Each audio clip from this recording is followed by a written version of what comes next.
Kinhaw sa ire karang pulong Cebuano Binisaya. Ang karang pulong Cebuano Binisaya nga tumakatunan karong adlaw mao ang pulong nga alimbay. Unsa man ang alimbay mga igsoon? Alimbay gani ibutang nimo sa imong abaga. Example, panyo ni sipon ko. Og yung gani kagi alimbay ibutang nimo na diri.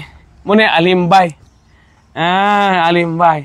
Ang karaang mga tao magdamo jud to sila pahid og singot, tualya, panjo, mga trapo. Unya, mag-uma man taon sila, mga kargador, mga trabahante, nga bugwal sa juta, na to'y mga pahid, pahid. O miyong gani ka alimbay, nga nauna, alimbay na siya.